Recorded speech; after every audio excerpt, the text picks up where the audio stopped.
കഷ്ടമാണ് കേട്ടോ, ഈ വേനൽക്കാലത്ത് വെള്ളം കുടിക്കാനായി സ്ഥാപിച്ച ഒരു സാധനമൊക്കെ ഇങ്ങനെ അടിച്ചുകൊണ്ട് പോവുക എന്ന് പറഞ്ഞാൽ. അപ്പോൾ ഇനിയെങ്കിലും ആ തണ്ണീർപ്പന്തൽ അവിടെ ഉണ്ടാകുമെന്ന പ്രതീക്ഷയോടെ നമ്മൾ ഇടുക്കിയിലേക്ക് പോവുകയാണ്. കത്തുന്ന വെയിലിൽ ഏലച്ചെടികൾ കരിഞ്ഞുണങ്ങി നശിക്കുമ്പോൾ ശാസ്ത്രീയമായ കൃഷി പരിപാലനത്തിലൂടെ വേനലിനെ അതിജീവിക്കുന്ന ഏലം കർഷകരുമുണ്ട് ഇടുക്കിയിൽ. കനത്ത വേനൽച്ചൂടിൽ ഒരു തണലുമില്ലാതെ പച്ചപ്പിൽ നിറഞ്ഞ സമൃദ്ധമായി വിളഞ്ഞു കിടക്കുന്ന ഒരു തോട്ടമുണ്ട്. ആ തോട്ടത്തിന് പിന്നിൽ കർഷകന്റെ മാത്രമല്ല മറ്റൊരാളുടെ കൂടി അധ്വാനവുമുണ്ട്. ഇടുക്കി ശാന്തമ്പാറ ബാബുജി കൃഷി വിജ്ഞാന കേന്ദ്രത്തിലെ ശാസ്ത്രജ്ഞനായ ഡോക്ടർ സുധാകർ സൗന്ദർരാജ്.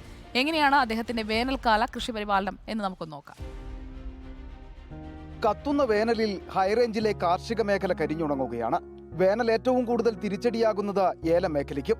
എന്നാൽ കൃത്യതയോടെയുള്ള ശാസ്ത്രീയമായ കൃഷി പരിപാലനത്തിലൂടെ വേനൽ ചൂടിൽ നിന്ന് ഏലച്ചെടികളെ സംരക്ഷിക്കുവാൻ കഴിയുമെന്ന് തെളിയിച്ചിരിക്കുകയാണ് ഇടുക്കി ശാന്തൻപാറ ബാബുജി കൃഷി വിജ്ഞാന കേന്ദ്രത്തിലെ ശാസ്ത്രജ്ഞനായ ഡോക്ടർ സുധാകർ സൗന്ദർരാജ്. അതിന്റെ ഒരു ഉദാഹരണം മാത്രമാണ് കത്തി നിൽക്കുന്ന വേനൽ ചൂടിൽ പച്ചപ്പിൽ നിറഞ്ഞു നിൽക്കുന്ന ഈ ഏലച്ചെടികൾ.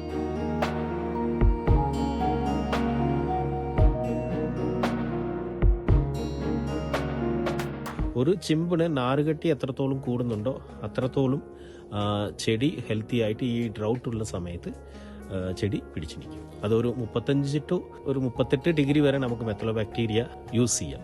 38 ഡിഗ്രി മുകളിലോട്ട് പോകുമ്പോൾ പൊട്ടാസ്യം സിലിക്കേറ്റാണ് ബെസ്റ്റായിട്ട് കണ്ടത്. അപ്പോൾ നോർമൽ റെക്കമെൻഡേഷൻ എന്ന് പറയുന്നത് ഒരു പ്രാവശ്യം പൊട്ടാസ്യം സിലിക്കേറ്റ് കൊടുക്കുന്നുണ്ടെങ്കിൽ ഒരു പ്രാവശ്യം മെത്തലോബാക്ടീരിയ കൊടുക്കുക. അങ്ങനെ മാറി മാറി കൊടുക്കുമ്പോൾ തന്നെ ഈ ചൂടുള്ള സമയത്ത് ചെടിയെ പിടിച്ചു നിർത്താൻ നമുക്ക് സാധിക്കും. അതുപോലെ തന്നെ പൊതയിടുക.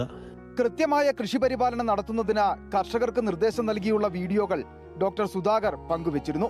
ഈ വീഡിയോയിലെ നിർദ്ദേശങ്ങൾക്കനുസരിച്ചാണ് രാജകുമാരി ബി ഡിവിഷൻ സ്വദേശിയായ സാബു മാത്യു തന്റെ തോട്ടത്തിൽ വേനൽക്കാല പ്രതിരോധം തീർത്തത്.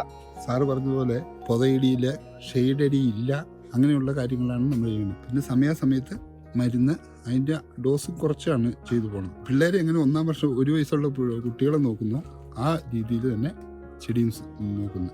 ഏലച്ചെടികളെ വരൾച്ചയിൽ നിന്ന് സംരക്ഷിക്കുക മാത്രമല്ല, ആധുനിക കാലഘട്ടത്തിലെ പഠനങ്ങളെ അടിസ്ഥാനപ്പെടുത്തിയുള്ള ശാസ്ത്രീയമായ കൃഷിരീതി അവലംബിച്ചാൽ കാർഷിക മേഖലയ്ക്കാകെ വലിയ മുന്നേറ്റമുണ്ടാക്കാൻ കഴിയുമെന്നാണ് ഡോക്ടർ സുധാകർ സൗന്ദർരാജും അനുഭവ പാഠങ്ങൾ ഉൾക്കൊണ്ട കർഷകരും പറയുന്നത്.